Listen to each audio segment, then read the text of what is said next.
L'enfant de Dieu, le croyant, est une nouvelle création. Il dispose d'un ensemble de facultés qui sont entièrement nouvelles et qui sont des facultés spirituelles. Le croyant n'est pas un être chez qui s'est opéré un simple changement d'attitude et qui, différent qu'il était, s'est subitement intéressé à toutes sortes d'activités chrétiennes. Modifier l'orientation de ses intérêts en mettant le cap sur des objectifs chrétiens, alors que jusque-là, on s'occupait de soi-même et du monde, cela ne suffit pas pour faire d'un homme un croyant. Un croyant, c'est un homme qui a été doté d'un jeu de facultés spirituelles entièrement nouvelles. Un être proprement spirituel a ainsi vu le jour, qui est d'une autre espèce, d'une autre nature, d'une autre création. Or, ces facultés spirituelles grâce auxquelles seules on peut percevoir les choses de Dieu et se les approprier, elles doivent se développer, croître, grandir pour devenir aptes un jour à un service spirituel productif. Il en est ici comme du petit enfant qui, à sa naissance, possède en germe toutes ses facultés. Il ne pourra les utiliser avec profit que moyennant un développement continu, prolongé, qui se poursuivra jusqu'à la maturité. L'enfant qui grandit exerce par exemple un contrôle croissant sur sa faculté de voir ou sur sa faculté d'entendre. Et tous ses sens doivent se développer de semblable façon pour atteindre leur maximum de rendement. Qu'il s'agisse de son esprit d'observation ou de sa faculté de compréhension, il y a là une loi de développement à laquelle tout son être doit obéir. Il n'en va pas autrement pour le croyant. Né d'en haut, création nouvelle, il entre dans le monde spirituel avec un ensemble de facultés entièrement neuf et qui diffère du tout au tout de celui qu'il avait quand il est entré dans le monde physique. Ce sont ces facultés spirituelles, ces sens spirituels qui doivent se développer si nous voulons parvenir à notre pleine croissance, capable d'accomplir un service qui soit spirituellement fécond et agréable à Dieu. Tout cela est très simple, très élémentaire, et pourtant, nombreux sont ceux qui ont besoin qu'on leur rappelle que dans le domaine spirituel aussi, il y a une enfance et il y a une maturité, avec une différence considérable entre l'une et l'autre. C'est à ceux-là, des saints, mais des enfants, que l'apôtre Paul s'adresse quand il parle de ceux dont le jugement est exercé par l'usage.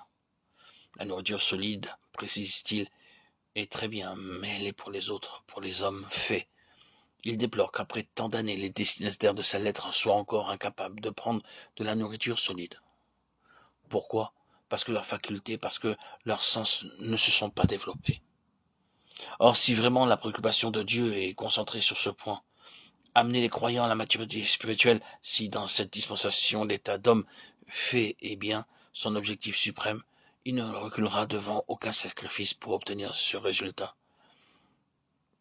Il ne faut pas chercher ailleurs l'explication des chemins si mystérieux qu'il prend avec les siens, toutes les choses étranges qui nous arrivent et qui nous font nous demander parfois si Dieu ne travaille pas à l'encontre de ses propres intérêts. Ne nous semble-t-il pas bien souvent, quand nous pensons à ce qui nous est le plus précieux spirituellement, que tout cela va être compromis si Dieu se comporte vraiment avec nous comme il semble en avoir l'intention? Les apparences ne proclament-elles pas quelquefois que Dieu fait les choses de travers?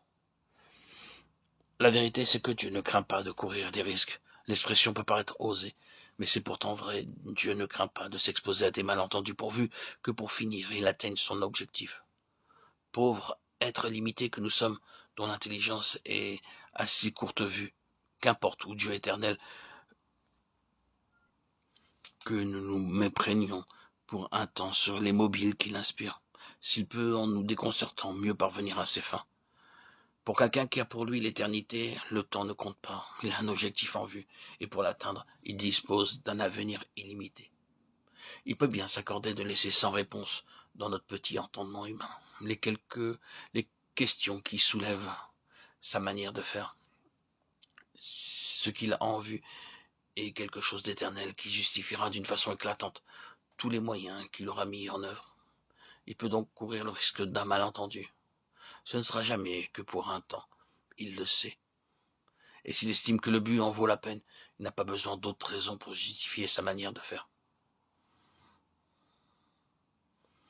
N'est-ce pas là ce qu'il a fait nombre et nombre de fois avec les enfants d'Israël lorsqu'il les abandonna aux mains de leurs ennemis, qui étaient en même temps ses ennemis?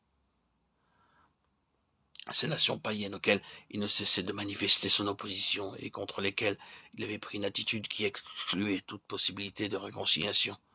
C'est entre leurs mains qu'il livra son peuple, et pendant des années, les enfants d'Israël vécurent sous la tyrannie des ennemis jurés du Dieu d'Israël. En nous plaçant à un certain point de vue, nous pouvons évidemment voir là une contradiction. Les ennemis de Dieu, tous ceux qui le haïssaient et savouraient ce spectacle, ne se faisaient pas faute de le remarquer. Vous voyez bien, Dieu ne pouvait pas venir à bout de ces gens. Aussi s'en est-il débarrassé. Mais oui, il n'a pu en tirer ce qu'il voulait, alors naturellement, il les a abandonnés.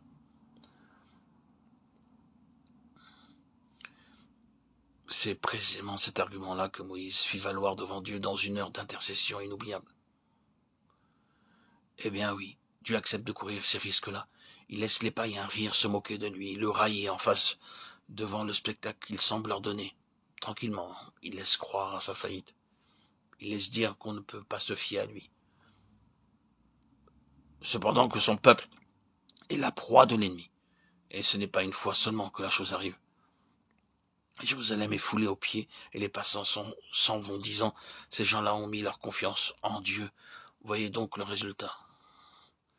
Ce que nous avons donc là, c'est Dieu s'exposant délibérément à l'opprobre par la manière dont il se comporte avec les siens, estimant que le but en vaut la peine et que ce n'est pas là payer trop cher le résultat qu'il cherche.